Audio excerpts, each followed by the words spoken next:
Sir, Victoria step away Ashford's from fuss voice cut through immediately. the cabin This like section is ice, for our her premium perfectly passengers, not people manicured like finger you. pointing toward economy.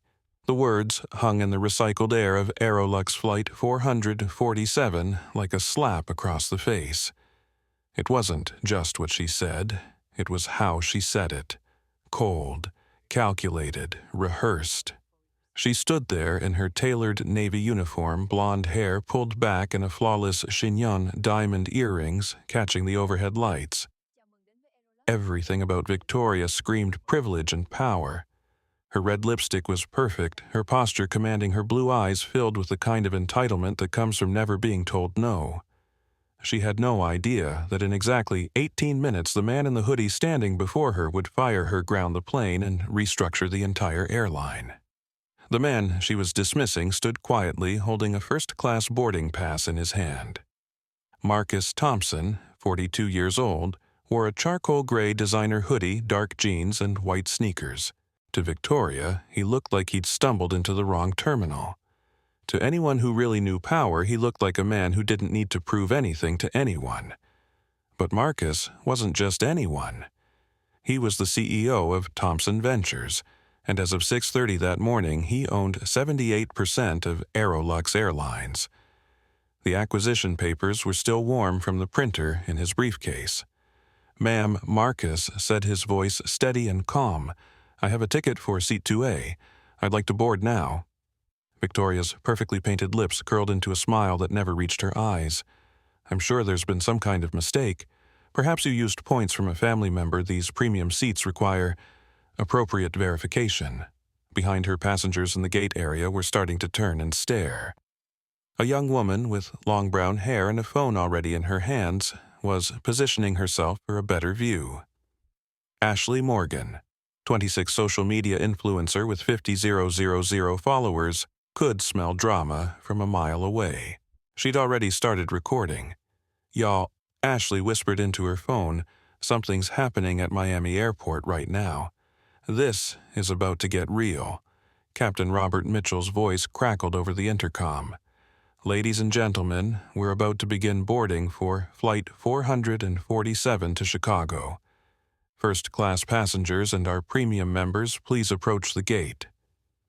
Victoria straightened her shoulders, smoothed her skirt, and looked Marcus up and down like he was a problem she needed to solve. What she couldn't see was the storm brewing behind his calm exterior. What she couldn't know was that this moment would be replayed on every major news network within the next 4 hours. Sir Victoria said, her voice rising just enough for everyone nearby to hear, "I'm going to need you to step aside while we handle our priority passengers." Marcus Thompson smiled. It was the kind of smile that never meant anything good, but it was polite, professional, and absolutely terrifying if you knew how to read it. "Of course," he said, "I wouldn't want to delay the flight." The countdown had begun. At 6:30 that morning, Marcus Thompson had walked out of the most important board meeting of his life. The emergency session had lasted 4 hours with lawyers, accountants, and executives from 3 countries connected via video link. The deal was done. Thompson Ventures had just acquired AeroLux Airlines for $3.8 billion in cash. It wasn't just business, it was personal. 20 years ago, Marcus's mother, Dorothy Thompson, had been removed from an AeroLux flight for suspicious behavior. Her crime, using a first-class ticket that her employer had purchased for a business trip. The gate agent couldn't believe a black woman from Atlanta could afford premium travel. They'd made her prove her ticket was legitimate 3 different ways before grudgingly allowing her to board, only to have the flight attendant treat her like a criminal the entire flight. Dorothy never flew AeroLux again. She never forgot. And when she raised her son to build businesses and create wealth, she made sure he never forgot either. Baby, she'd told Marcus when he graduated from Morehouse College, success isn't just about making money. It's about making sure the next person doesn't have to go through what we went through. Now, sitting in his corner office in downtown Atlanta, Marcus looked out at the city skyline and made a decision. He wasn't going to announce the acquisition through press releases or corporate communications. He was going to take a flight, the same route his mother had taken, the same airline that had humiliated her. But he wasn't going to wear a suit. He wasn't going to arrive with an entourage or flash his credentials. He was going to dress like a regular person and see exactly how AeroLux treated its passengers when they thought no one important was watching. His assistant knocked on the door. "Mr. Thompson, your car is here. Your flight to Chicago leaves in 3 hours." Marcus grabbed his worn leather duffel bag, the same one he'd carried through college, and headed for the door. "Cancel my meetings for the rest of the week," he said. "I'm going to be busy." Miami International Airport buzzed with the controlled chaos of a Thursday afternoon. Terminal D Gate B12 was a microcosm of modern air travel-stressed business travelers checking emails, families wrangling luggage, and tourists clutching guidebooks and dreams. Marcus arrived alone. No driver, no assistant, no security detail. He'd taken an Uber from his hotel and walked through the terminal like any other passenger. He found a seat near Gate B12 and observed. Carmen Rodriguez stood behind the gate counter, her name tag slightly crooked, her dark hair escaping from what had probably been a neat ponytail that morning. She was 29, married with 2 kids, and this was the job that paid their rent. Carmen was good at her work, but she'd learned that keeping her job meant following certain unwritten rules. Rules about who got upgrades and who got questioned. Rules about who deserved courtesy and who earned suspicion. She hated those rules, but she needed this job. Victoria Ashford emerged from the jet bridge like a queen surveying her domain. Everything about her was calculated perfection, the way her uniform fit like it had been tailored on Savile Row, the way her makeup looked like she just stepped out of a photo shoot, the way she moved with the confidence of someone who had never been told she didn't belong anywhere. Victoria came from money. Old money. The kind that came with trust funds and country club memberships and the absolute certainty that the world was divided into people like her and people who served people like her. She'd taken the flight attendant job not because she needed it, but because she wanted the travel perks and the power. The power to decide who got treated well and who got reminded of their place. Marcus watched her interact with the gate area. She smiled at the business travelers in expensive suits. She chatted with the elderly white couple discussing their cruise plans. She completely ignored the young black mother trying to manage 2 children in a stroller by herself. Near the window, Ashley Morgan was setting up her phone to capture the perfect airport selfie. Her Instagram account at Ashley Travels documented her adventures as a lifestyle influencer. She had a good eye for content and an even better instinct for when something was about to go viral. She'd been watching the dynamics at the gate for the past 20 minutes, and something felt off. The way the airline staff interacted with passengers seemed to depend entirely on what those passengers looked like. Ashley had 50,000 followers who trusted her to keep things real. She had a feeling they were about to witness something very real indeed. Miguel Santos strutted through the terminal like he owned it. The 31-year-old businessman carried himself with the swagger of someone who had never been denied anything in his life.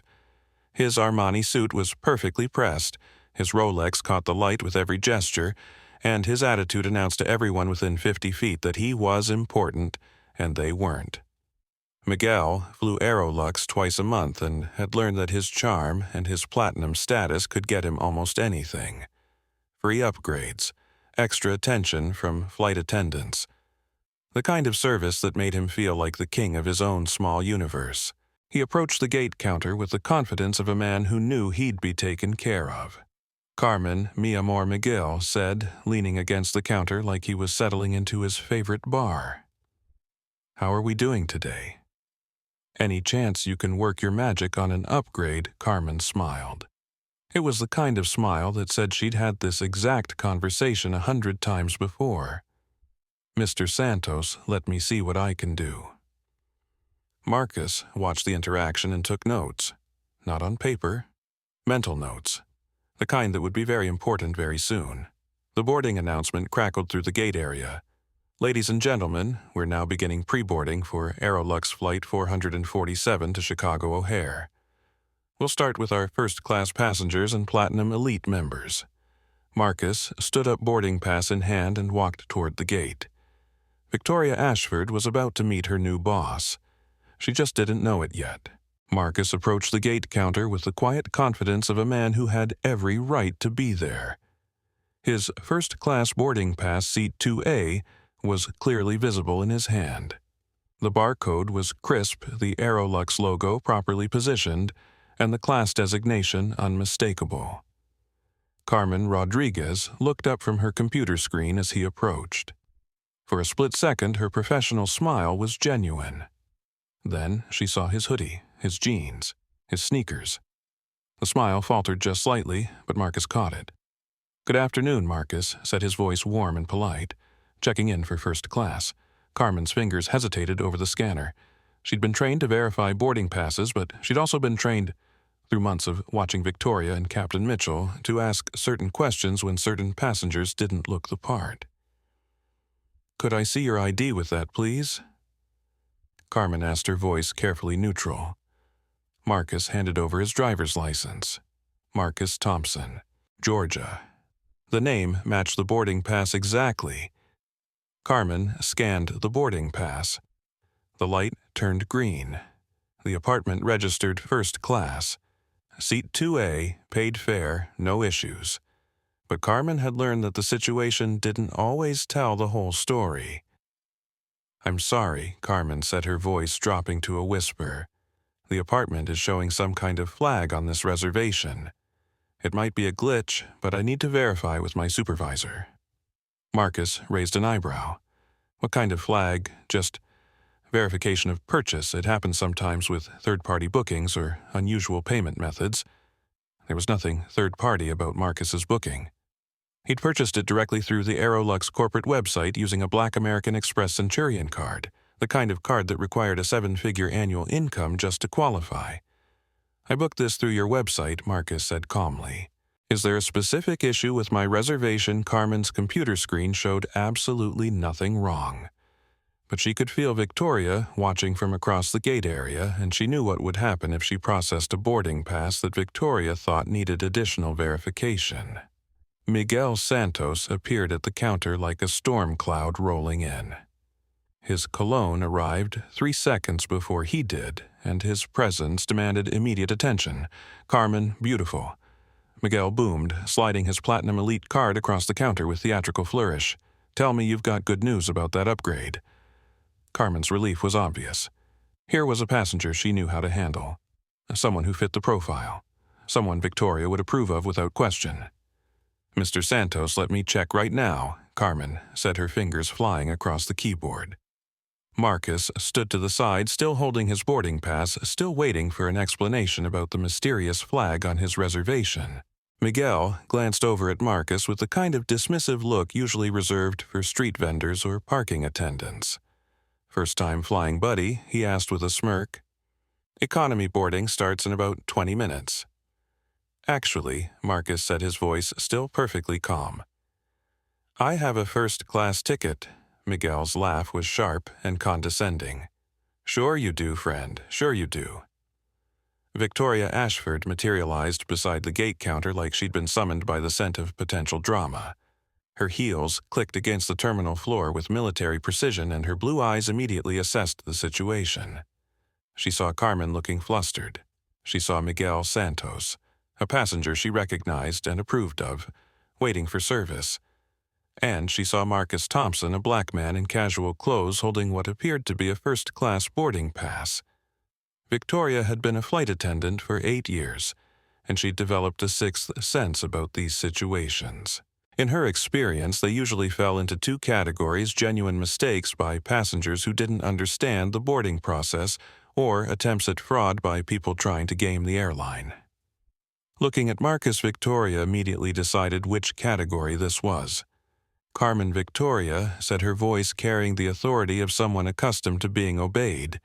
"Is there a problem here?" The apartment scanned his boarding pass as legitimate, Carmen said carefully, "but given the circumstances, I thought you should verify." Victoria looked at Marcus's boarding pass, then at Marcus himself. The math didn't add up in her mind. First-class tickets cost $3.200. The man standing in front of her looked like he shopped at Target. Sir Victoria said, her voice taking on the tone she usually reserved for unruly children. "Could you tell me how you acquired this ticket? I purchased it," Marcus said simply. "Where? Through your website. When this morning?" Victoria's smile was razor-sharp. "This morning? A same-day first-class ticket on this route costs over $3,000.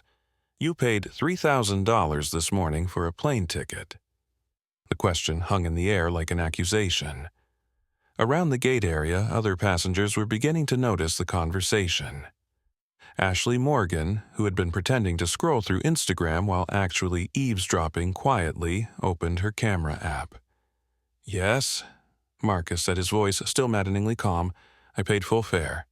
Victoria exchanged a look with Miguel Santos, who shook his head with theatrical disbelief.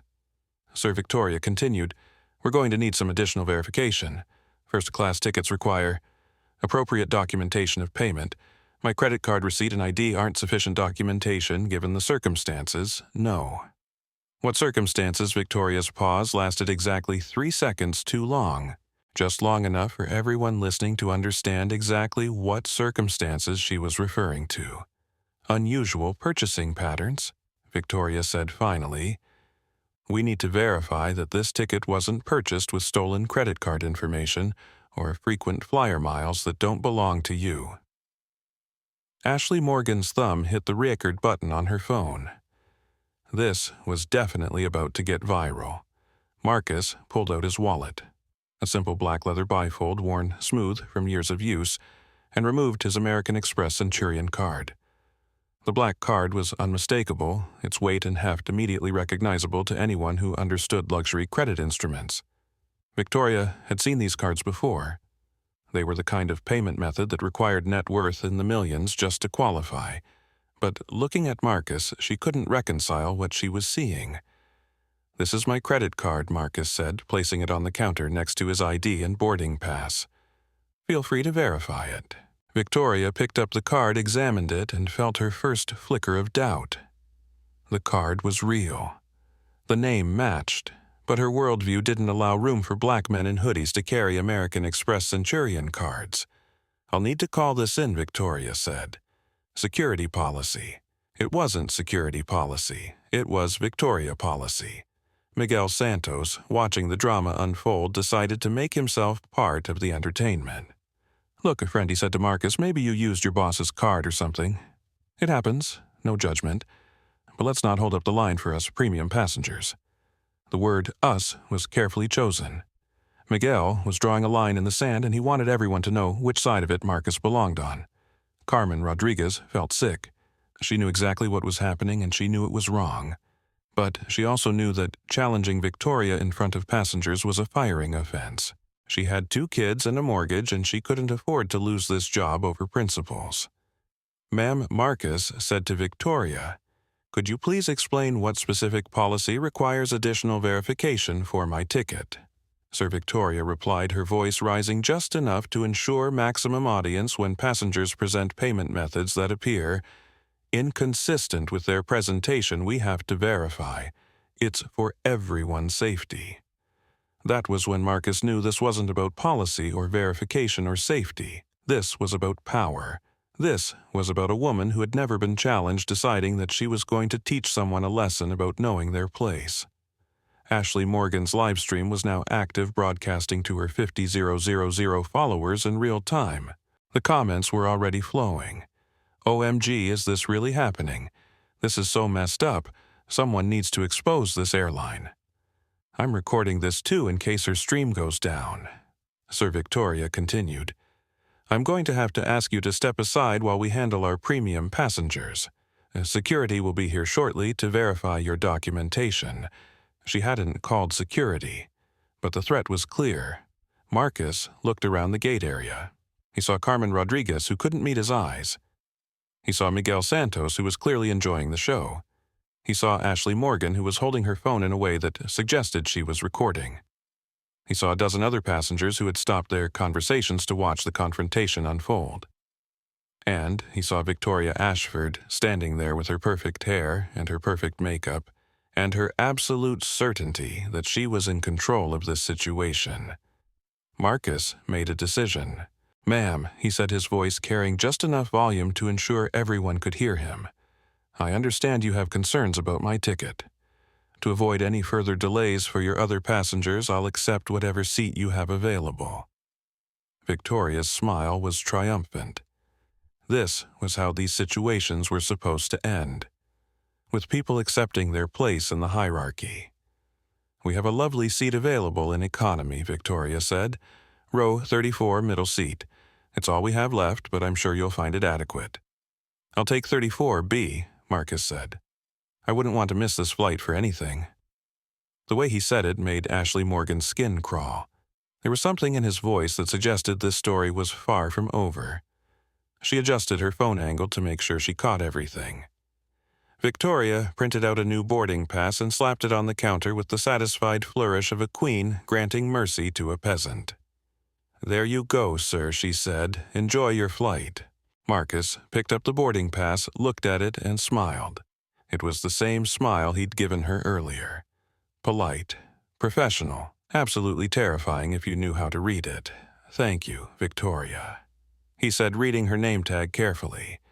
"I'll be sure to remember this experience." Victoria Ashford had just sealed her fate. She just didn't know it yet. As Marcus walked toward the jet bridge, Ashley Morgan's live stream exploded with activity. Her viewer count had jumped from 500 to 5000 in the space of 15 minutes. The hashtags #HashgateDrama and #AeroLuxShame were already trending in Miami. Carmen Rodriguez watched Marcus disappear down the jet bridge and felt like she was going to throw up. She just participated in something that would replay in her nightmares for years.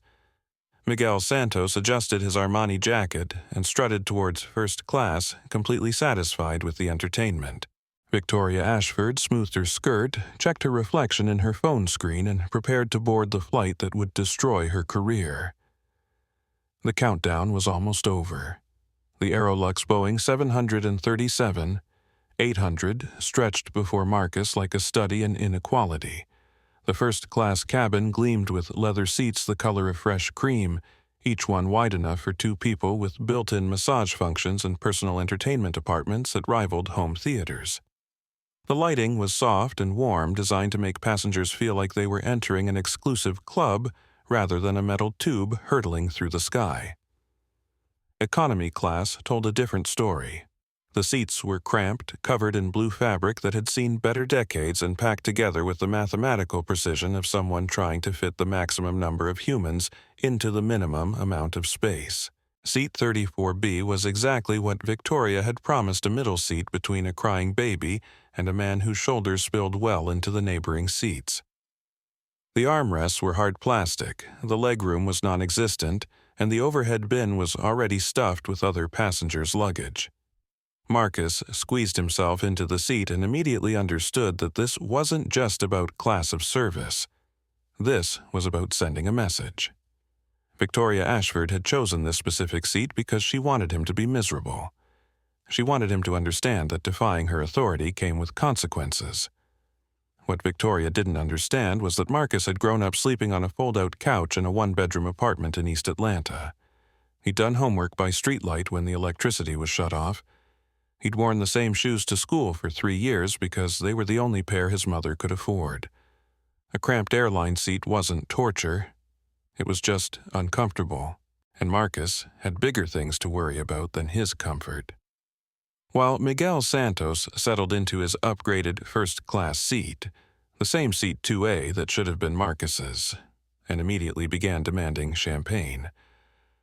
Marcus pulled out a small notebook and began documenting everything he observed. He noted the timestamp 3:47 p.m. He noted Victoria's name and employee number from her badge. He noted Carmen's reluctant participation. He noted Miguel's enthusiastic encouragement of the discrimination. But most importantly, he noted the faces of the other passengers who had witnessed the gate incident. Because Marcus understood that in the age of social media, witnesses were more powerful than lawyers. As Flight 447 reached cruising altitude, the difference in service became immediately apparent. Victoria Ashford transformed herself into a completely different person the moment she entered the first-class cabin. Her voice became warm and sultry, her smile genuine, her attention laser-focused on the needs and desires of her premium passengers. Mr. Santos' Victoria purred as she approached his seat. "How wonderful to have you flying with us again. Can I start you with some champagne? We have Dom Perignon 2010 available today." Miguel leaned back in his leather seat like a king accepting tribute. "Victoria, darling, you know exactly what I like. And perhaps some of those warm nuts. The macadamia ones. Of course, Mr. Santos. Anything for our valued passengers." The contrast was stark when Victoria finally made her way to economy class 20 minutes later. Her smile disappeared the moment she passed through the curtain that separated the premium cabin from the rest of the plane. Her voice became flat and professional, her movements efficient but cold. When she reached Marcus's row, she didn't make eye contact. "Beverages?" she asked the passenger in the aisle seat. "Could I get some water?" Marcus asked politely. Victoria didn't turn toward him. "We'll get to everyone when we can," she said, already moving to the next row. The man with the crying baby, a young father traveling alone, tried to flag down Victoria for help warming a bottle. She walked past him twice without acknowledging his raised hand. An elderly black woman in row 36 asked if she could get an extra pillow for her arthritis. Victoria told her they were reserved for premium passengers. Ashley Morgan, who had managed to get herself moved to an aisle seat 3 rows behind Marcus, was documenting everything. Her phone was discreetly positioned to capture Victoria's interactions, and her followers were watching the drama unfold in real time. The contrast was so obvious that even passengers who hadn't witnessed the gate incident began to notice. A white businessman in row 32 commented to his seatmate that the service seemed oddly inconsistent. A college student posted on Twitter that she was watching the most unprofessional flight attendant ever refuse basic service to black passengers. Marcus took notes on everything. The timestamps, the specific requests that were denied. The passengers who were ignored versus those who received immediate attention. He was building a case, and Victoria Ashford was providing him with all the evidence he needed. 30 minutes into the flight, Captain Robert Mitchell decided to make one of his famous cabin walks.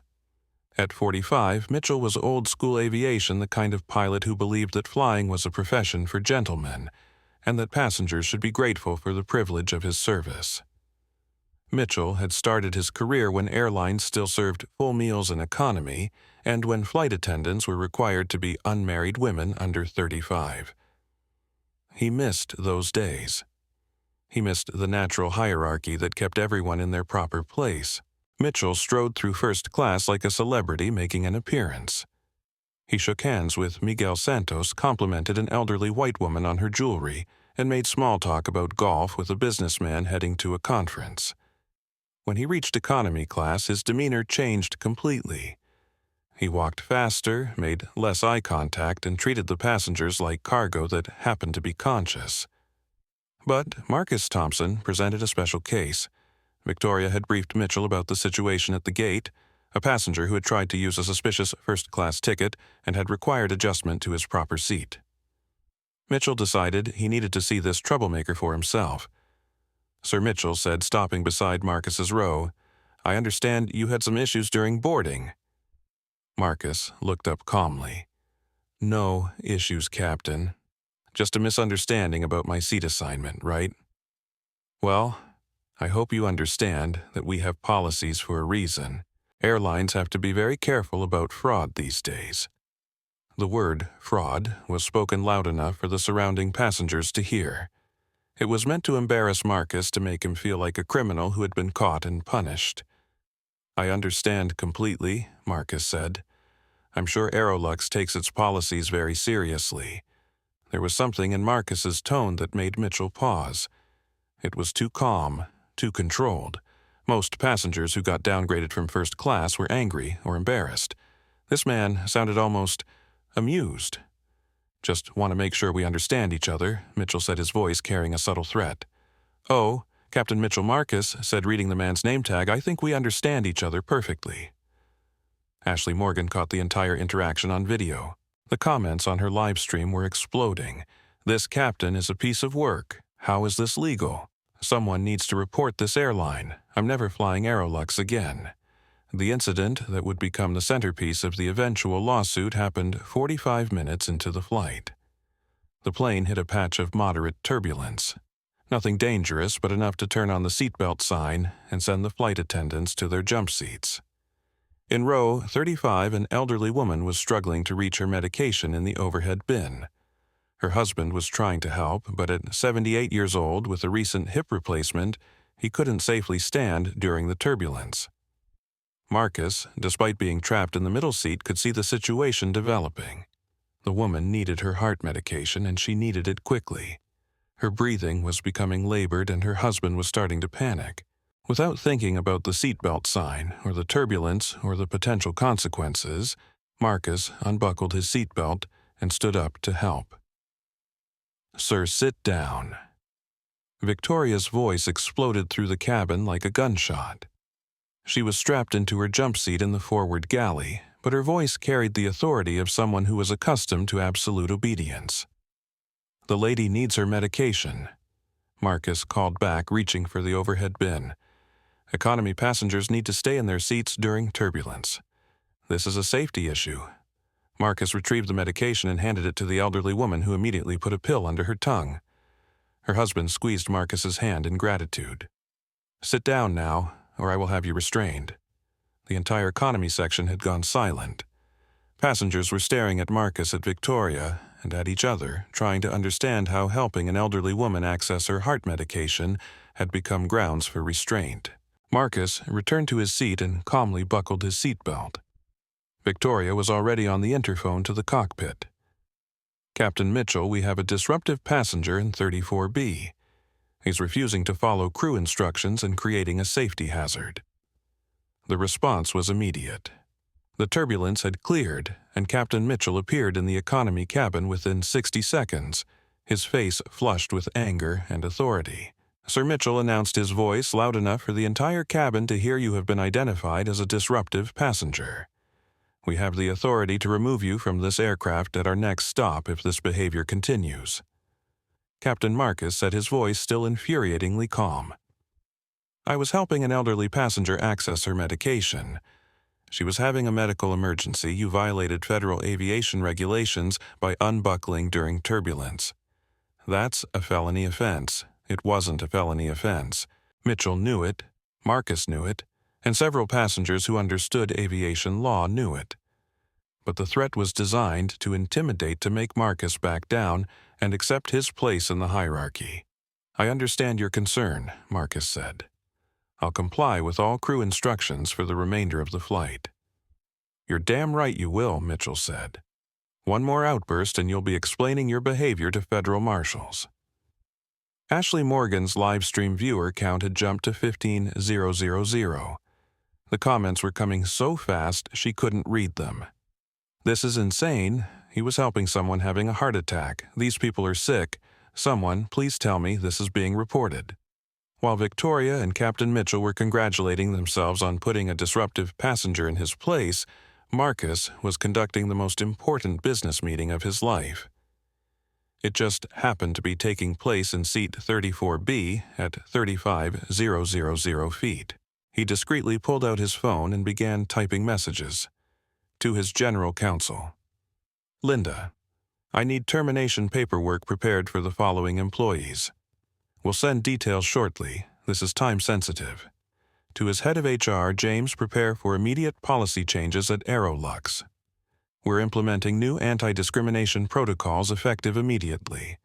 To his public relations director, Sarah, we're about to have a major public relations situation. Good news, we're the heroes. We'll call with details when I land. To his assistant, clear my schedule for the rest of the week. Cancel the London meetings. We're rebuilding an airline." But the most important message was to his mother, "Mom, remember that airline that kicked you off the plane 20 years ago? I just bought it. The people who humiliated me today don't know it yet, but they're about to learn what real consequences look like. Love you." Dorothy Thompson's response came back immediately.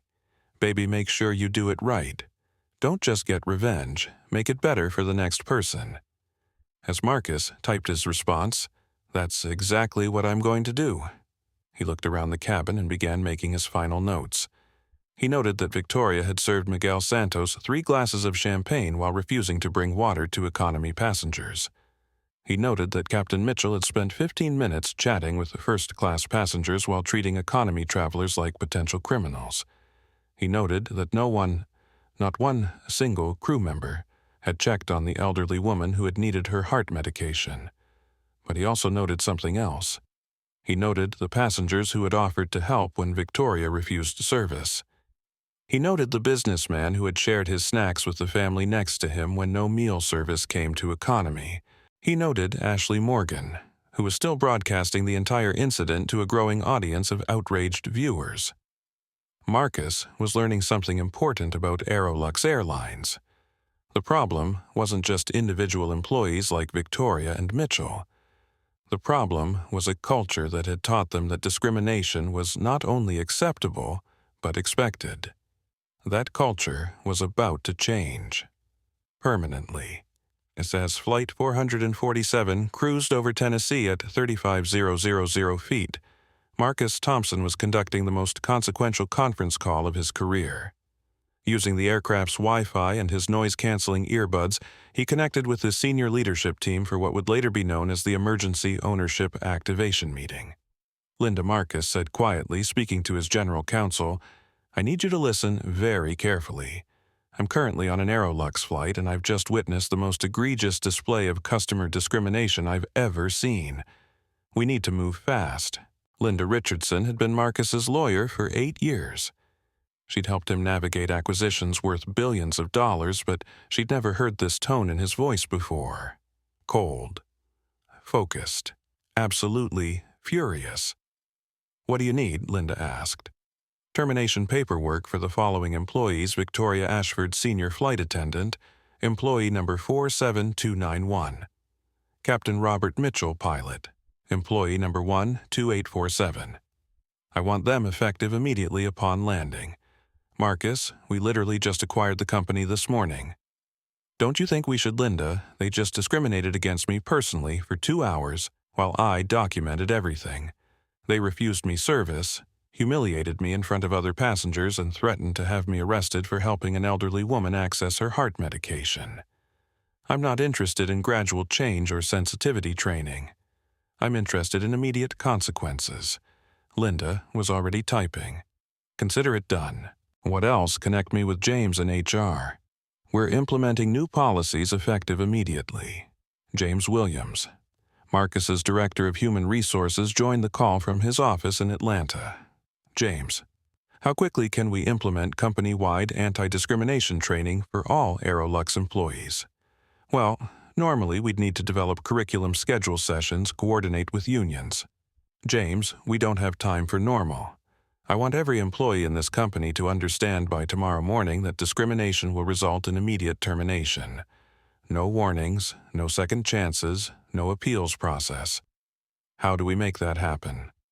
"We could send a company-wide email, update the employee handbook, and schedule emergency briefings for all departments. If we work through the night, we could have new policies in place by morning. Do it. And James, I want personal accountability at every level. Supervisors who allow discrimination happen on their watch get terminated along with the employees who commit it. This stops here." The third call was to Sarah Chen, his Director of Public Relations. Marcus had to smile when he realized he was about to give Sarah the easiest job of her career. "Sarah, in about 2 hours, there's going to be video footage all over the internet of AeroLux employees discriminating against passengers. The good news is that I'm the passenger and I own the company." Sarah was quiet for a moment. "Oh my God, you were undercover accidentally. I just wanted to see how they treated regular passengers. Turns out they treat black passengers like criminals, and first-class passengers like royalty, regardless of who actually paid for what ticket." "This is actually perfect," Sarah said, and Marcus could hear the excitement in her voice. "We get to be the company that immediately fires racist employees and implements zero-tolerance policies. We're the heroes of our own story." "Exactly. Draft a press release announcing our new anti-discrimination policies and the immediate termination of employees who violate them. But don't release it until I give you the go-ahead. I want to handle this face-to-face first. The final call was the most important one. Mom, baby. How was your flight? Did you get to see how they treat their passengers? I saw exactly how they treat their passengers, Mama. And you were right, it hasn't gotten better. Dorothy Thompson sighed. Her son was a billionaire, but she could still hear the hurt in his voice. The same hurt she'd heard 20 years ago when he was just a teenager listening to her story about being humiliated on an airplane. What are you going to do about it? I'm going to fire the people who did it. But more than that, I'm going to make sure it never happens again. To anyone, good. But Marcus, yes, ma'am. Don't just tear it down, build it back up better. These people have families too. Some of them are just following bad leadership. Fix the leadership, train the people who can be trained, and give everyone a chance to do better. That's exactly what I'm going to do. As Marcus ended the call, he realized that his mother had just given him the blueprint for everything that would happen next. While Marcus was quietly organizing the restructuring of AeroLux Airlines from Seat 34. Victoria Ashford was holding court in the first-class galley, regaling her colleagues with the story of how she'd handled the problem passenger. You should have seen his face when I told him the ticket was suspicious. Victoria told Brenda Morrison, a junior flight attendant, who was hanging on every word. He actually thought he could intimidate me with that credit card. Please, you can buy fake credit cards on the internet for $50. Brenda nodded enthusiastically. She was 24, new to the job, and desperate to fit in with the senior crew members. Victoria had taken her under her wing, and Brenda was eager to learn what it took to succeed in the airline industry. What about Captain Mitchell? Brenda asked. He seemed pretty angry about the whole thing. Brad knows how to handle these situations, Victoria said with satisfaction. He's old school. He understands that respect has to be earned, and some people need to be reminded of their place. Victoria had been having an affair with Captain Mitchell for 6 months. It wasn't love, it was convenience and mutual ego validation. They were both married, both bored, and both enjoyed the power that came with controlling other people's travel experiences. The problem with airlines today, Victoria continued, is that we've forgotten that flying used to be special. It used to be for people who could afford it. People who knew how to behave. People who understood that service comes with respect. She gestured toward the economy cabin with obvious disdain. Now we pack people in like cattle and act surprised when they don't know how to act. Brenda absorbed every word.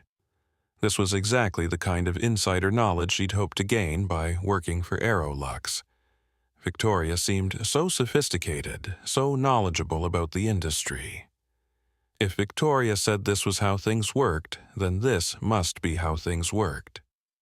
What about the passenger in 34? Davy, Brenda asked. Do you think he'll file a complaint? Victoria laughed. With what money? You think someone who tries to scam their way into first class can afford a lawyer? These people complain to customer service sends them a $50 voucher, and they go away happy. What Victoria didn't know was that every word of this conversation was being overheard by Ashley Morgan, who was using the lavatory directly adjacent to the galley. Ashley had her phone recording, and Victoria's voice was coming through clearly enough to capture on audio. The conversation that would ultimately cost Victoria her career was being documented in real time by a social media influencer who understood exactly how damaging this kind of content could be.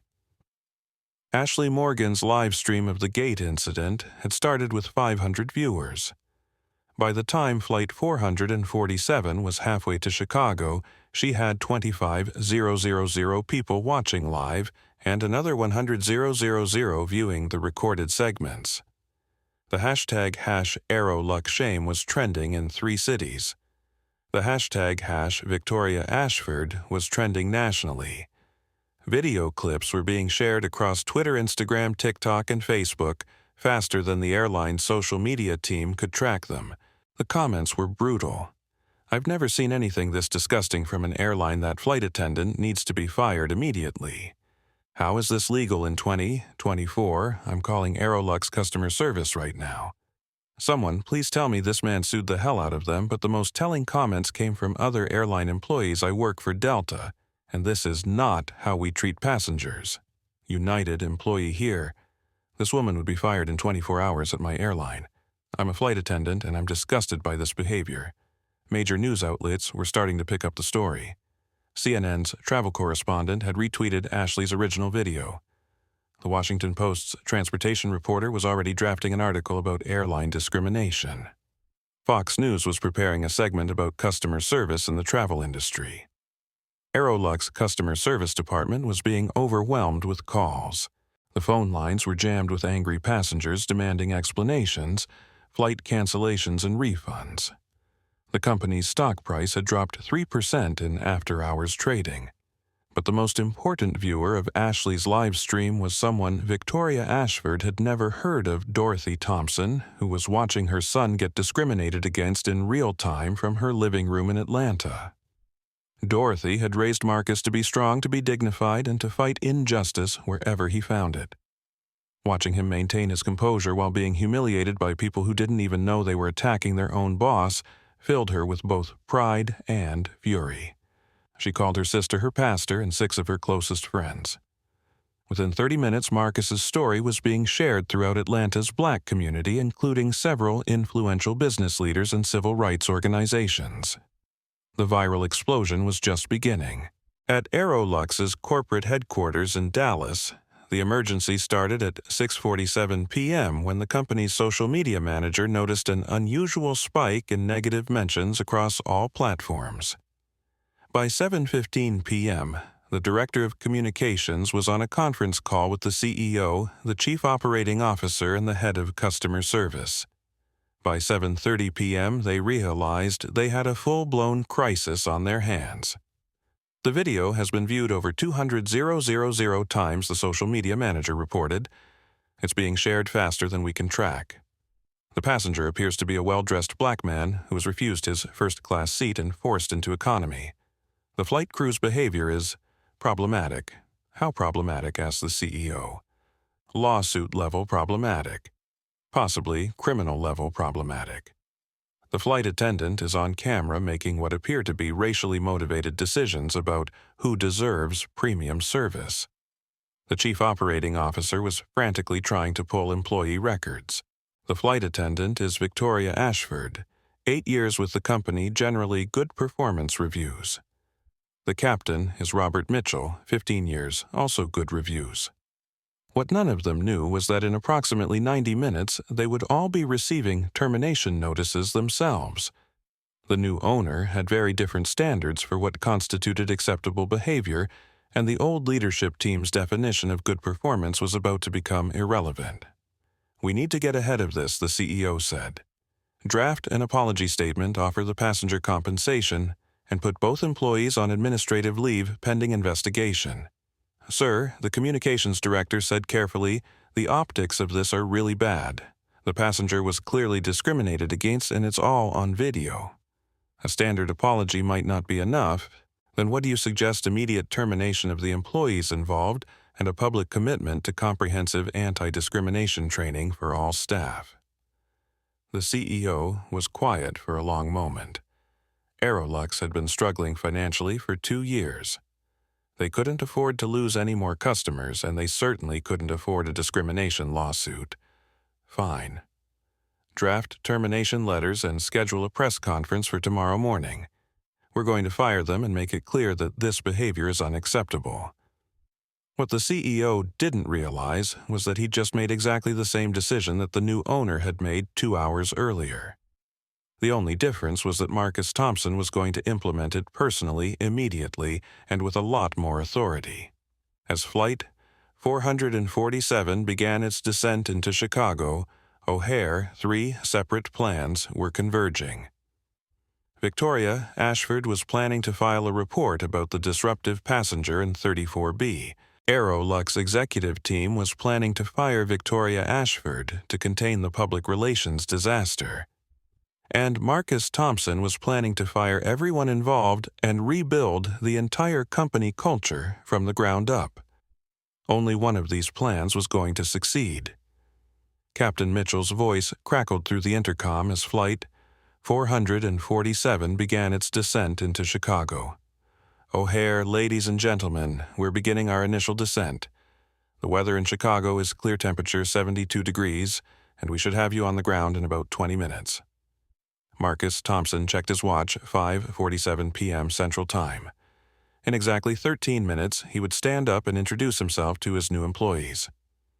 He'd been mentally rehearsing this moment for the past hour, but now that it was approaching, he felt the familiar calm that came over him before every major business decision. Victoria Ashford was in the forward galley, touching up her lipstick and preparing for landing procedures. She'd already decided that she would file a formal complaint about the passenger in 34B. Disruptive passengers needed to be documented, and she wanted to make sure that Marcus Thompson was flagged in the airline's apartment as someone who required additional scrutiny on future flights. She had no idea that there wouldn't be any future flights for her to worry about. Ashley Morgan had ended her live stream but kept her phone ready for recording. Her follower count had jumped by 5,000 in the past 3 hours, and she'd received messages from local news stations asking if she'd be willing to be interviewed about what she'd witnessed. She had a feeling that this story was far from over. Miguel Santos was already planning his Instagram post about another successful business trip. He'd gotten the upgrade, received excellent service, and enjoyed watching someone get put in their place. In his mind, the flight had been a perfect example of how air travel should work. Brenda Morrison was nervously checking her uniform and trying not to think about the passenger who'd been treated so poorly. She'd been trained to follow Victoria's lead, but something about the whole situation felt wrong. The man in 34B hadn't seemed disruptive. He'd seemed dignified. Carmen Rodriguez was at the gate in Chicago, preparing for the arrival. She'd spent the entire flight feeling sick about what had happened in Miami. She kept thinking about her own father, who'd worked construction for 30 years and had faced his share of discrimination. She wondered what she would tell him if he ever found out how she'd treated that passenger. Captain Mitchell was running through his post-flight checklist, but part of his mind was still on the confrontation with the economy passenger. Something about the man's reaction bothered him. Most people who got dressed down by a captain either became apologetic or angry. This passenger had become amused. As the plane touched down at O'Hare and taxied toward the gate, Marcus Thompson gathered his belongings and prepared for the most important performance of his career. The aircraft door opened at 6:03 p.m. Victoria Ashford positioned herself at the entrance to first class, smiling her perfect smile, and bidding farewell to the premium passengers who had made her flight worthwhile. "Thank you for flying AeroLux, Mr. Santos," she purred as Miguel exited. "We look forward to seeing you again soon. Always a pleasure, Victoria." Miguel replied, pausing to slip her a $20 tip. "You know how to take care of the right people." Economy passengers began filing out behind the first-class travelers. Victoria's smile became automatic, professional, meaningless. She was already thinking about her hotel, her dinner plans, and the complaint report she needed to file. When Marcus Thompson reached the aircraft door, Victoria didn't even look at him. She was busy checking her phone, probably reviewing her schedule for the next day. "Excuse me, Victoria." Victoria looked up, annoyed at being interrupted. The passenger from 34B was standing in front of her, but something was different. His posture was different. His voice was different. The casual deference he'd shown during the flight was gone, replaced by something that looked distinctly like authority. "Yes," Victoria said, her voice carrying the impatient edge of someone who was officially off duty. "I need to speak with you and Captain Mitchell for a moment." "Could you ask him to step out of the cockpit?" Victoria's laugh was sharp and dismissive. "Sir, the captain doesn't meet with economy passengers. If you have a complaint, you can call customer service." "Actually," Marcus said, his voice carrying just enough volume for the remaining passengers to hear, "Captain Mitchell is going to want to hear this personally." Something in his tone made Victoria pause. Ashley Morgan, who was 3 passengers back in the exit line, quietly opened her camera app. "Sir, I don't know what you think," Victoria. Marcus interrupted. "Please call Captain Mitchell out here. Now." The word now was delivered with unmistakable authority. Victoria had been taking orders from men for 8 years, and she recognized the tone of someone who expected immediate obedience. Captain Mitchell Victoria called toward the cockpit, her voice uncertain for the first time all day. "Could you come here for a moment?" Captain Mitchell emerged from the cockpit still wearing his uniform jacket, his captain's stripes gleaming under the cabin lights. He saw Victoria looking flustered and Marcus Thompson standing calmly beside her. "Is there a problem?" Mitchell asked, his voice carrying the automatic authority of a man accustomed to being the most important person in any room.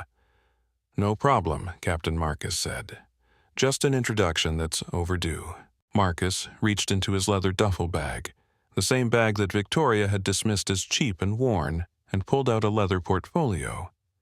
From the portfolio he extracted 2 documents, his driver's license and a letter bearing the AeroLux corporate seal.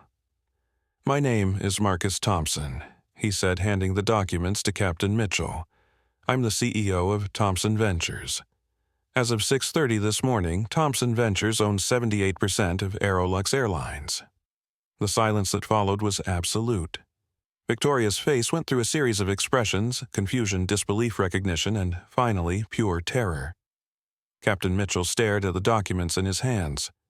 The letter was official AeroLux letterhead, signed by the board of directors, announcing the acquisition and naming Marcus Thompson as the new majority owner.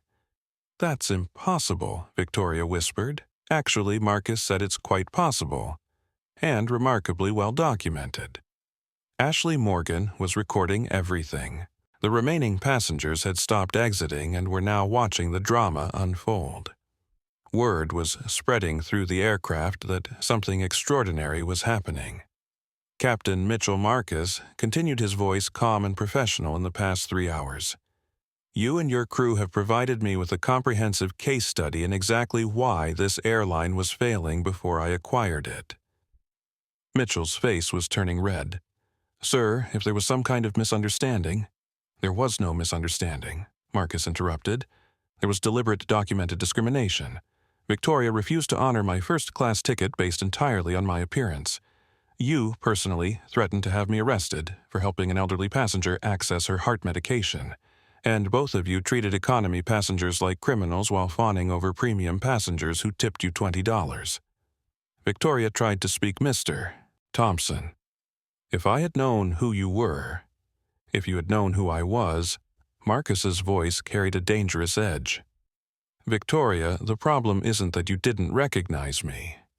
The problem is that you treated me differently based on what I looked like. The problem is that you would have continued treating other passengers exactly the same way if I hadn't been here to witness it." Miguel Santos, who had been lingering near the gate, heard the commotion and came back to investigate. When he realized what was happening, his face went pale. "Mr. Thompson," Miguel said, "I had no idea who you were. If I had known," Miguel Marcus said without turning around, "you encouraged discrimination against another passenger because you thought it would get you better service. Your frequent flyer status with AeroLux is permanently revoked." The gathered passengers began to murmur among themselves. Someone was filming with their phone. Ashley Morgan's camera was capturing everything. "This wasn't just a confrontation, it was a public reckoning," Victoria Marcus continued. "You're terminated effective immediately. Captain Mitchell, you're grounded pending a full investigation, but I suspect you'll be looking for new employment very soon." "You can't do this." Victoria's perfect composure finally cracked. "I have rights, I have a contract. You can't fire someone for doing their job." "Your job," Marcus said, "was to provide professional service to all passengers regardless of their appearance or the class of service they purchased. You failed spectacularly. Security will escort you from the airport." "This is discrimination," Victoria shouted. "You're firing me because I'm white." The irony of her statement hung in the air like smoke. Ashley Morgan caught every word on video. Victoria Marcus said quietly, "I'm firing you because you're racist. There's a difference." Captain Mitchell tried one last desperate play. "Mr. Thompson, I've been flying for 20 years. I have an exemplary safety record. Surely we can discuss this professionally. Captain, your safety record is irrelevant to your character. In the past 3 hours, you've demonstrated that you believe some passengers deserve dignity and others don't. That's not the kind of judgment I want in the cockpit of my aircraft." Marcus turned to address the gathered passengers, his voice carrying the authority of ownership. "Ladies and gentlemen, I apologize that you had to witness discrimination on this flight. This is not the standard of service that AeroLux will maintain going forward. Effective immediately, this airline has a zero-tolerance policy for discrimination of any kind." The passengers began to applaud. Someone shouted, "It's about time." An elderly black woman in a wheelchair smiled and nodded her approval. Carmen Rodriguez appeared in the jet bridge, drawn by the commotion. When she saw what was happening, she stopped dead in her tracks. Carmen Marcus called to her, "Could you join us, please?" Carmen approached slowly, her face a mixture of shame and fear. "Carmen, you participated in the discrimination at the gate. However, I noticed that you seemed uncomfortable with it. You have a choice. You can undergo comprehensive customer service retraining and keep your job, or you can look for employment elsewhere. What would you prefer?" Carmen's eyes filled with tears. "Mr. Thompson, I have 2 children. I need this job. But what we did to you was wrong. I knew it was wrong when it was happening, and I'm ashamed that I didn't stand up for you. Carmen, honesty and accountability are the foundation of good customer service. Report to the training department tomorrow morning. You're being promoted to gate supervisor effective next week." The transformation was immediate and visible. Carmen's shame turned to gratitude, her fear to determination. "Victoria," Marcus said, turning back to the terminated flight attendant, "airport security is waiting to escort you out. Your personal items will be mailed to your address on file." "This isn't over," Victoria said, her voice shaking with rage and humiliation. "I'll sue you for wrongful termination. I'll sue AeroLux." Victoria Marcus interrupted.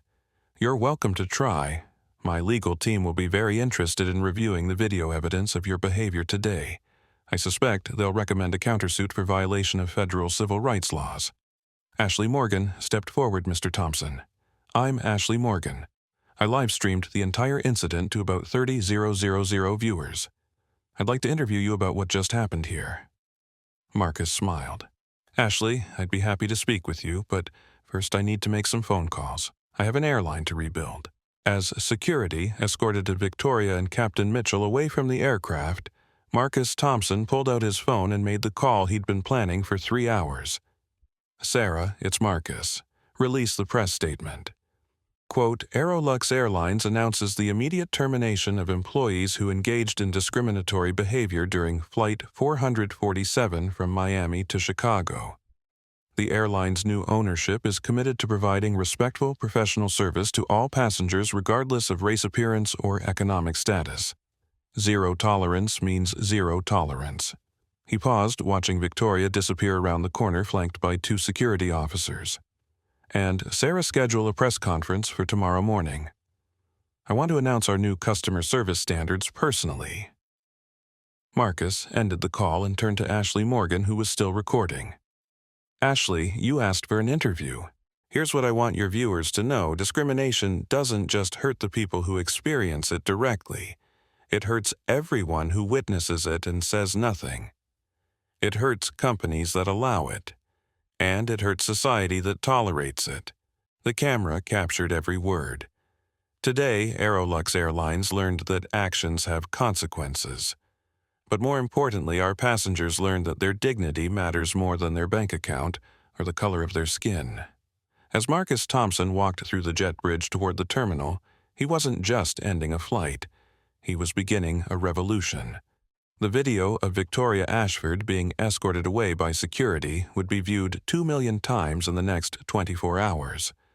The video of Captain Mitchell's termination would become a case study in business schools. And the video of Marcus Thompson's impromptu press conference would become a viral sensation about justice, accountability, and the power of doing the right thing. But the most important video, the one that would change everything, was still being recorded by Ashley Morgan as Marcus disappeared into the terminal, already planning the transformation of an entire industry. The revelation was complete. The revolution was just beginning. At 6:47 p.m. Central Time, Marcus Thompson sat in the VIP lounge at Chicago O'Hare and initiated the most consequential conference call in AeroLux Airlines history. Within the next 2 hours, he would completely restructure the leadership policies and culture of a company that employed 12,000 people across 4 countries. Ladies and gentlemen, Marcus said to the 17 executives who had joined the emergency video conference, "My name is Marcus Thompson, and as of this morning, I own this airline. What you're about to hear may shock you, but I need your complete attention and immediate action." The faces on his laptop screen showed a mixture of confusion and concern. Most of AeroLux senior leadership had never heard of Marcus Thompson or Thompson Ventures. The acquisition had been handled at the board level with such speed and secrecy that operational management was still in the dark. In the past 6 hours, I have personally experienced the most egregious display of customer discrimination I have ever witnessed. It was perpetrated by your employees, enabled by your policies, and defended by your management. This ends today. Linda Richardson, his general counsel, appeared on screen from her Atlanta office, her laptop surrounded by legal documents and termination paperwork. "Linda, do you have the employment records I requested?" "Yes, Marcus. Victoria Ashford has been terminated for cause as of 6:15 p.m. Captain Robert Mitchell is terminated pending a 24-hour review period for union compliance.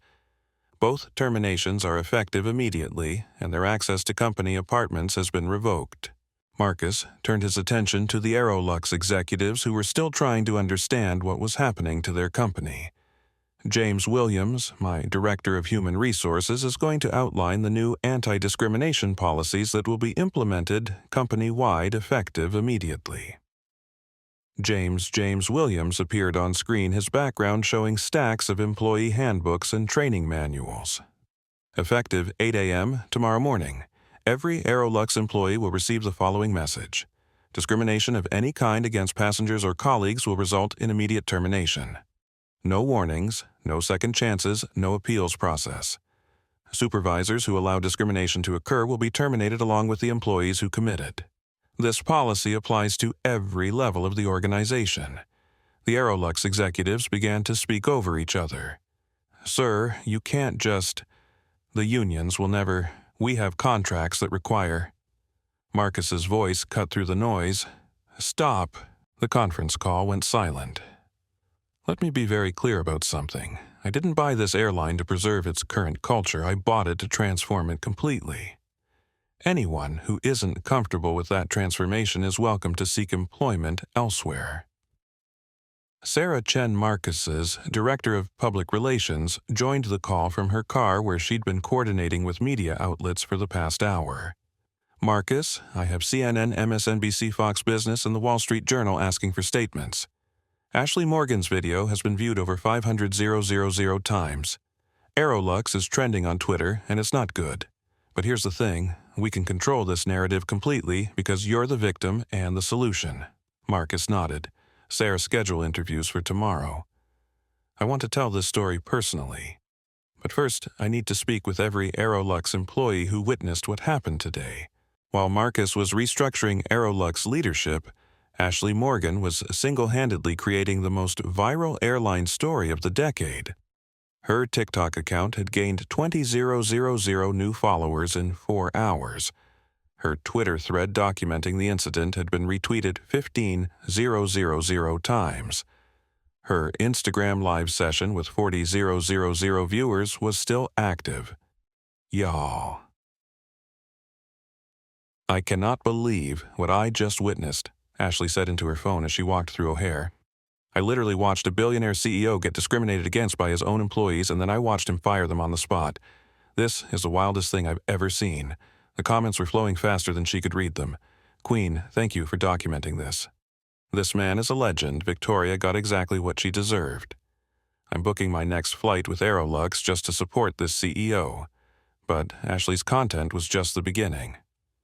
Other passengers from Flight 447 were sharing their own videos and stories. The elderly woman who had needed her heart medication posted a tearful thank you video for Marcus's kindness. The businessman who had witnessed Victoria's discriminatory service patterns wrote a detailed LinkedIn post about what he'd observed. Miguel Santos, desperate to distance himself from the incident, posted a public apology on Instagram. "I witnessed discrimination today and failed to speak up. I'm ashamed of my behavior and grateful to Marcus Thompson for showing real leadership." The post backfired spectacularly. The comments were brutal. Too little too late. You encouraged the discrimination apology not accepted. Within hours, Miguel's employer, a Miami-based real estate development company, announced that he was being placed on administrative leave pending an investigation into his conduct. The announcement of Victoria and Captain Mitchell's terminations spread through AeroLux employee network faster than corporate communications could manage it. The reactions ranged from shock to relief to fear.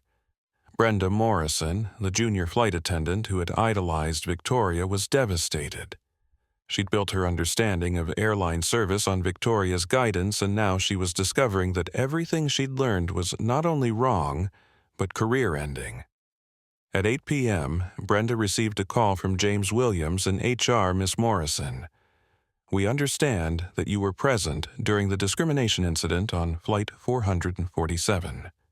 We'd like to offer you a choice comprehensive retraining with our new customer service standards or assistance finding employment elsewhere. Which would you prefer?" "Retraining," Brenda said immediately. "Please, I want to learn how to do this right."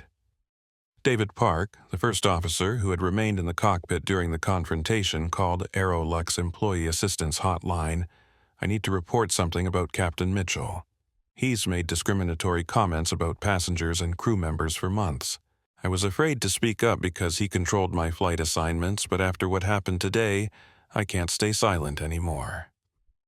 Within an hour, David was connected with AeroLux's newly created Ethics and Accountability Department and was providing a detailed statement about the toxic culture in the airline's pilot ranks. Flight attendants across the apartment were sharing stories in private Facebook groups and text message chains. "I always felt like we were supposed to treat first-class passengers better, but I never realized it had gone this far. I've seen captains make comments about passengers that made me uncomfortable, but I didn't know how to report it. Maybe now we can actually provide good service to everyone instead of just the people who look like they can afford it." The union representatives were in crisis mode, trying to understand how to respond to the sudden policy changes and terminations. But they were surprised to discover that most of their members supported the new zero-tolerance approach. News of the AeroLux incident was spreading throughout the aviation industry faster than a safety bulletin. Pilots, flight attendants, gate agents, and customer service representatives at competing airlines were watching the videos and discussing the implications. At Delta's headquarters in Atlanta, senior management held an emergency meeting to review their own anti-discrimination policies and training programs. At United's corporate offices in Chicago, executives were drafting memos to all employees reminding them of the company's commitment to respectful service for all passengers. At Southwest's headquarters in Dallas, leadership was scheduling immediate refresher training on their company's customer service philosophy. The ripple effects extended beyond airlines. Hotel chains, rental car companies, and other travel-related businesses began reviewing their own policies and training programs. The CEO of Marriott International sent a company-wide email. "The incident at AeroLux reminds us all that hospitality is about treating every guest with dignity and respect, regardless of appearance or economic status." Marcus Thompson had inadvertently triggered the largest examination of customer service practices in the travel industry's history. At 10 p.m. Central Time, Marcus was still working from the VIP lounge at O'Hare, coordinating the complete overhaul of AeroLux operational culture. He'd been awake for 18 hours, but his energy was sustained by the knowledge that he was fixing something that had been broken for decades. His next call was to Dr. Patricia Williams, the country's leading expert on unconscious bias training and workplace discrimination. "Dr. Williams, I need your help implementing the most comprehensive anti-discrimination training program in the airline industry. How quickly can we get started, Mr. Thompson? I watched the videos of what happened to you today.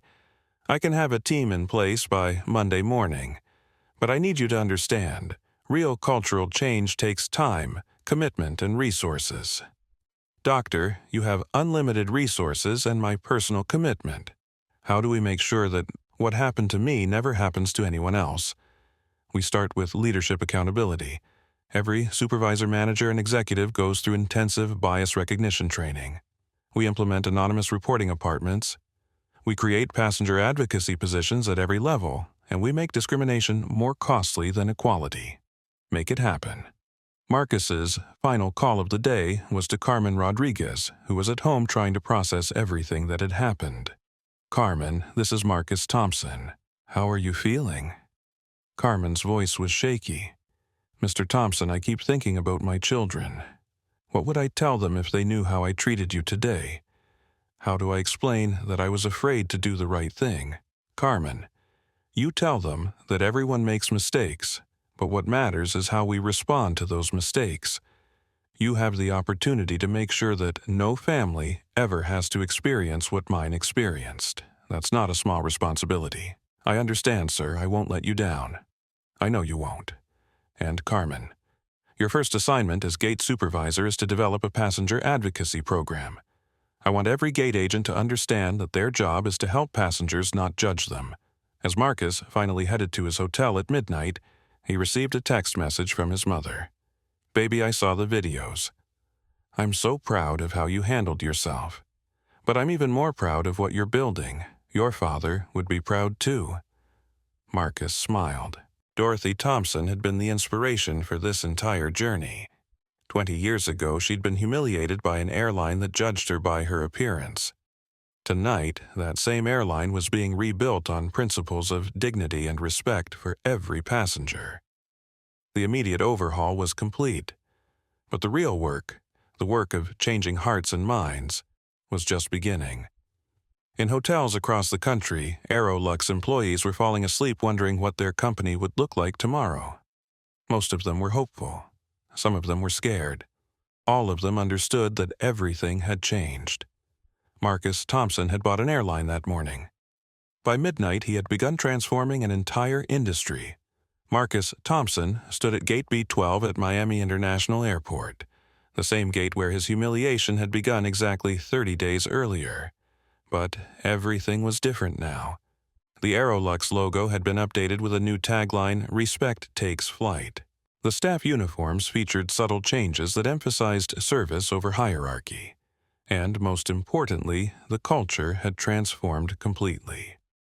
Carmen Rodriguez approached with a genuine smile, her new supervisor's badge gleaming on her navy blue blazer. In the past month, she had become one of AeroLux's most effective managers, leading by example and creating an environment where every passenger felt valued. "Mr. Thompson, welcome back to Miami. Your flight to Chicago is on time, and we're honored to have you flying with us today."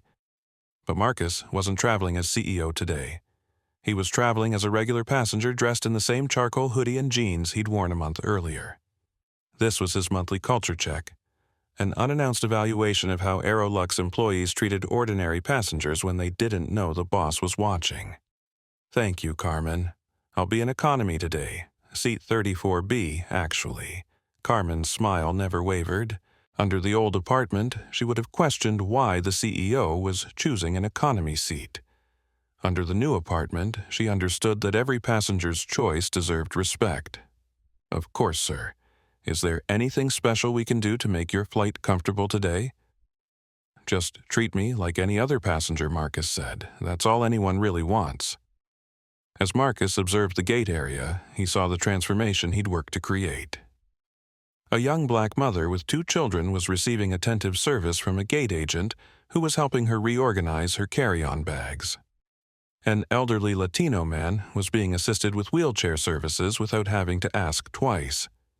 A college student who clearly couldn't afford first class was being treated with the same courtesy as the business travelers in expensive suits. But the most telling change was in the staff themselves. They moved with purpose rather than boredom, smiled with genuine warmth rather than professional obligation, and treated their work like a calling rather than a job. Ashley Morgan was at the gate too, filming a follow-up video for her YouTube channel. Her documentation of Marcus's discrimination had become one of the most watched videos in social media history, leading to speaking engagements, book deals, and a position as AeroLux customer experience advocate. 30 days ago, I filmed the worst discrimination I'd ever seen at this exact gate, Ashley said to her camera. Today, I'm filming the transformation. This is what happens when a company chooses to do better. AeroLux transformation had sent shockwaves throughout the aviation industry. Other airlines were scrambling to implement similar policies not just because it was the right thing to do, but because it was becoming a competitive advantage. Customer satisfaction scores for AeroLux had skyrocketed from 2.3 stars to 4, 8 stars in 30 days.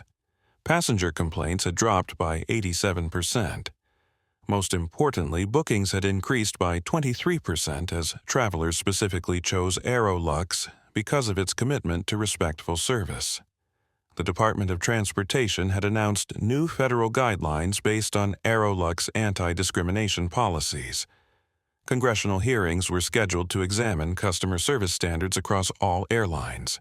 The European Union was considering similar regulations for international carriers. Marcus had received calls from CEOs of major airlines asking for guidance on implementing cultural transformation. He'd shared AeroLux training materials, freely believing that the entire industry needed to improve, not just his company. Competition should be about who provides better service. Marcus told a gathering of airline executives, not about who can get away with treating customers poorly. Delta had implemented mandatory bias training for all customer-facing employees. United had created a passenger advocacy position at every hub airport. Southwest had launched a campaign emphasizing that hospitality has no hierarchies. But the most significant change was in employee satisfaction. AeroLux workforce engagement scores had reached all-time highs as employees felt empowered to provide excellent service rather than police social hierarchies. Brenda Morrison had completed her comprehensive retraining and was now one of AeroLux's most effective flight attendants. Her approach to passenger service had transformed completely, and she'd become an advocate for treating every passenger with dignity, regardless of their appearance or seat assignment. I used to think my job was to protect first class from economy, Brenda reflected during a training session for new employees. Now, I understand that my job is to make everyone feel like they're in first class, regardless of where they're sitting. David Park had been promoted to captain after his courage in reporting Captain Mitchell's discriminatory behavior. He was now leading AeroLux pilot mentorship program, ensuring that the toxic culture of the cockpit was replaced with professionalism and respect. Miguel Santos had not fared as well. His real estate company had terminated him after the video of his discriminatory behavior went viral. He'd struggled to find new employment as HR departments across Miami were aware of his conduct on Flight 447. He'd eventually found work with a smaller company, had a significant reduction in salary, and had begun attending diversity training on his own initiative. Victoria Ashford's fall had been swift and complete. Unable to find work in the airline industry, she'd moved back to her parents' home in Connecticut and was working as a retail associate at a department store. She'd attempted to sue AeroLux for wrongful termination, but the video evidence of her discriminatory behavior made the case impossible to win. More importantly, Victoria had been forced to confront the beliefs and attitudes that had led to her downfall. In therapy, she was beginning to understand how her privileged background had created blind spots that ultimately destroyed her career. Captain Mitchell had found work flying cargo planes for a freight company, but his reputation in commercial aviation was permanently damaged. The video of his confrontation with Marcus had become a training tool for what not to do as an airline captain. Carmen Rodriguez had become the face of AeroLux transformation. Her journey from complicit bystander to ethical leader was featured in business magazines and used as a case study in leadership programs. The hardest part wasn't learning new policies, Carmen explained to a group of airline industry executives. The hardest part was forgiving myself for not standing up when I knew something was wrong. Now, I teach every employee that the speaking up for what's right is more important than keeping your job. Under Carmen's leadership, the Miami gate operations had become a model for the entire department. Passenger satisfaction scores at her gates were the highest in the company, and she'd been promoted to regional customer experience manager. But Carmen's most important contribution was her development of the Dignity First training program, which had been adopted by airlines across the industry. The program focused on treating every passenger as someone's mother, father, child, or friend, someone deserving of respect regardless of their appearance or economic status. The transformation of AeroLux had created ripple effects throughout the travel industry and beyond. Hotels, restaurants, rental car companies, and retail businesses were examining their own customer service practices and implementing changes to ensure respectful treatment for all customers. Harvard Business School had created a case study about Marcus's leadership during the crisis. The case was being taught in MBA programs across the country as an example of how to implement rapid organizational change while maintaining ethical standards. The incident had also sparked broader conversations about discrimination in customer service across all industries. Retail workers were sharing stories about being required to follow customers of color, assuming they were shoplifters. Restaurant servers were discussing how they provided different levels of service based on customers' appearance. Bank employees were acknowledging how they treated different customers with varying degrees of suspicion. Marcus had inadvertently started a movement that extended far beyond aviation. The United Nations had invited Marcus to speak at a conference on economic equality and dignity in commerce. The NAACP had honored him with their Corporate Leadership Award. Time magazine had named him one of the 100 most influential people of the year. But the recognition that meant the most to Marcus came from passengers themselves. AeroLux Customer Service Department received hundreds of letters and emails every week from travelers sharing stories of how they'd been treated with respect and dignity during their flights. One letter from an elderly woman traveling to her grandson's wedding particularly moved Marcus. "For the first time in my life, I felt like the airline staff saw me as a person rather than a burden. Thank you for showing that kindness doesn't cost extra." Another letter from a young black man traveling for a job interview read, "I was nervous about flying because I'd heard so many stories about discrimination. Your crew made me feel welcome and confident. I got the job, and I think part of it was because your team helped me feel good about myself." These letters reminded Marcus why the transformation had been necessary and why it needed to continue. As Marcus prepared to board Flight 447, the same flight number where his journey had begun, he reflected on how much had changed in 30 days. AeroLux wasn't just a different airline. It was proof that rapid comprehensive change was possible when leadership was committed to doing the right thing. The boarding process itself demonstrated the transformation. There were no premium passenger announcements that made economy travelers feel like second-class citizens. Gate agents assisted every passenger with courtesy and professionalism. Flight attendants greeted everyone with genuine warmth. When Marcus took his seat in 34B, the same middle seat where he'd been humiliated 30 days earlier, the passenger next to him struck up a conversation. "First time flying AeroLux?" the man asked. "No," Marcus replied with a smile. "But every flight feels like the first time these days." As Flight 447 pushed back from the gate, Marcus looked out the window at the airport he'd transformed through one moment of courage and conviction. The plane that had once carried discrimination into the sky was now carrying a message of hope and dignity to every destination it reached. The cultural transformation was complete, but the work of maintaining it would continue every day with every passenger on every flight. Marcus had learned that change wasn't just possible. It was inevitable when people decided that the status quo was no longer acceptable.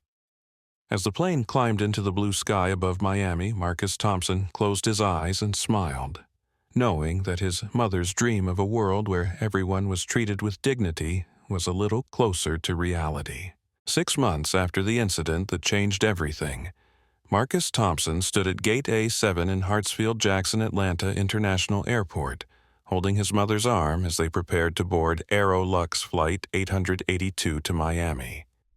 It was the same route Dorothy Thompson had taken 20 years earlier when she'd been humiliated and discriminated against by the very airline her son now owned. Today was different. Today was about healing. "You ready for this?"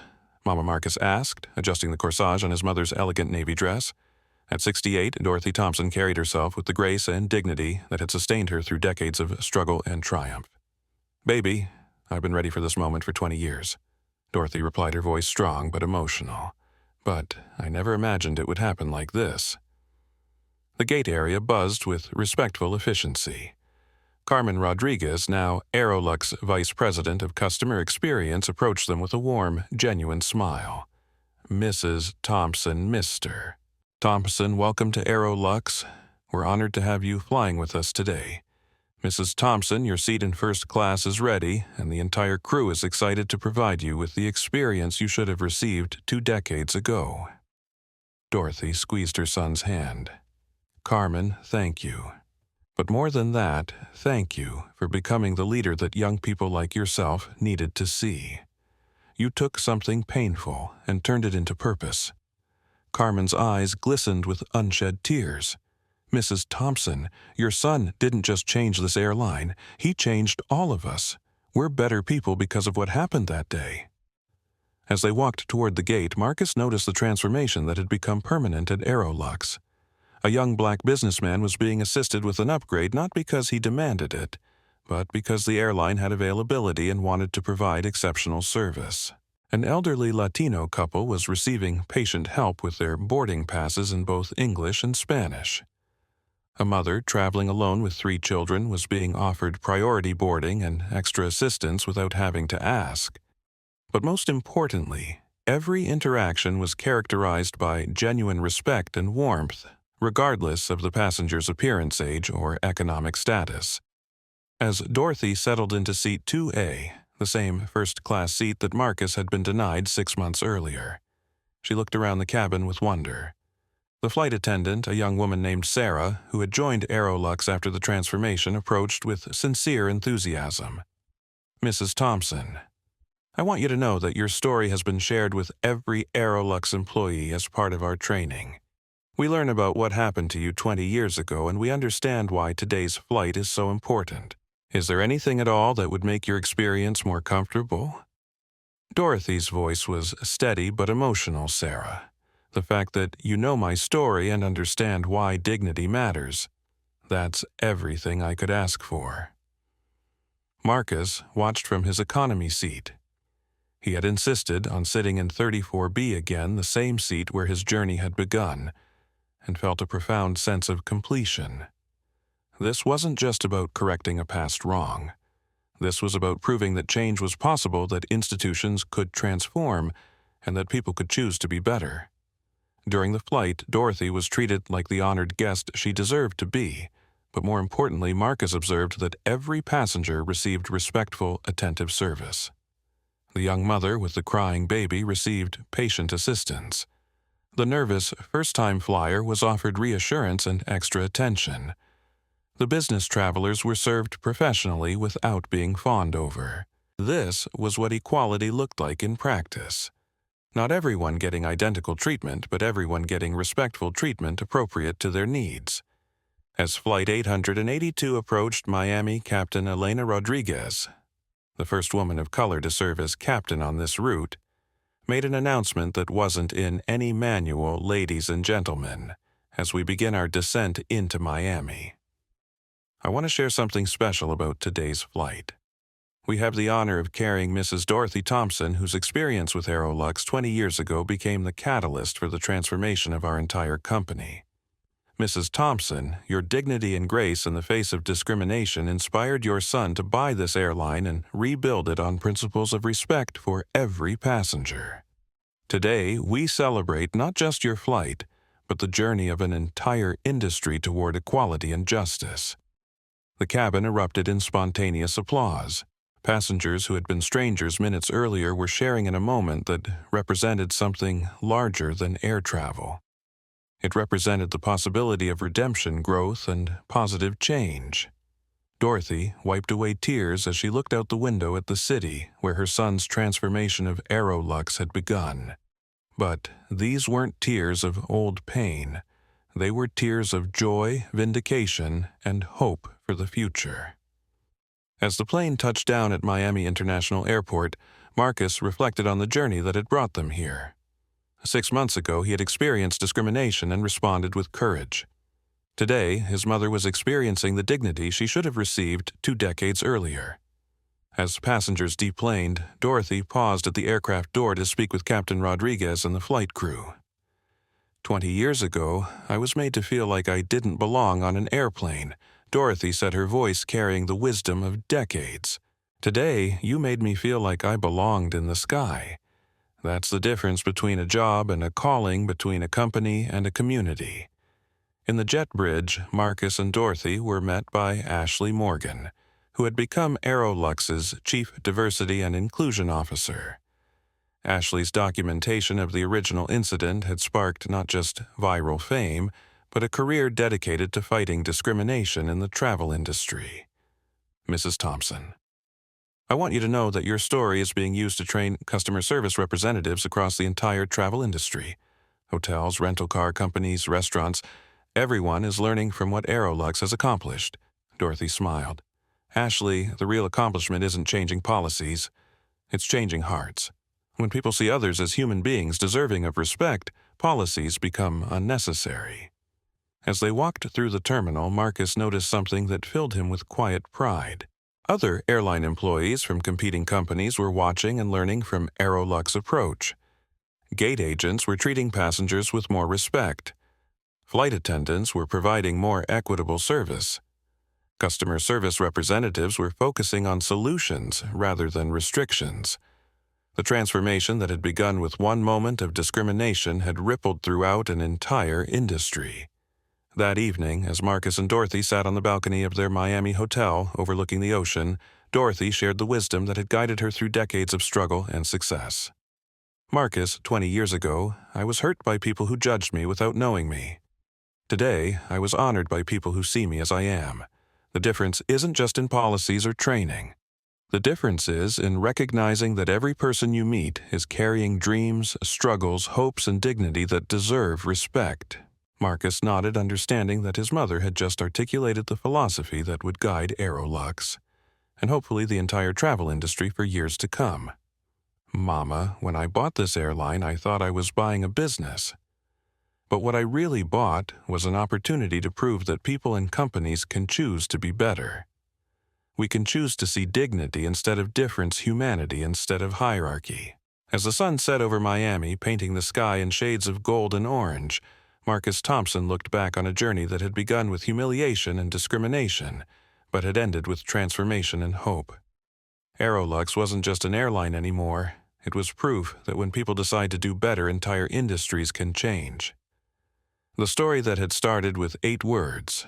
This section is for our premium passengers, not people like you, had become a testament to 8 different words. Every person deserves to be treated with dignity. 6 months later, AeroLux Airlines had the highest customer satisfaction ratings in the industry, the most diverse leadership team in aviation, and a culture that prioritized humanity over hierarchy. Marcus Thompson had achieved something that business schools would study for decades. He had transformed an entire company's culture in real time, proving that the right leadership could create immediate, lasting change. The discrimination that was meant to diminish Marcus had instead elevated an entire industry. The humiliation that was designed to put him in his place had instead created space for everyone to be treated with respect. And the moment that could have destroyed his faith in humanity had instead restored his belief in people's capacity for growth and change. Today, every AeroLux employee carries a card in their uniform pocket with a simple message. The person in front of you is someone's mother, father, child, or friend. Treat them accordingly. It's a reminder that dignity isn't a luxury amenity. It's a basic human right that takes no extra effort to provide. Marcus Thompson didn't just buy an airline. He bought the opportunity to prove that justice isn't just about punishment. It's about transformation. And sometimes the most powerful response to discrimination isn't anger or revenge. It's the decision to build something better for everyone who comes after you. If this story moved you, please hit that like button and share it with someone who needs to hear it. Subscribe to our channel for more stories of courage, justice, and the power of standing up for what's right. And remember, you never know when your own moment of truth will come. When it does choose dignity, choose courage, choose to be the change you want to see in the world. Because sometimes one person standing up can transform everything, and that person might just be you.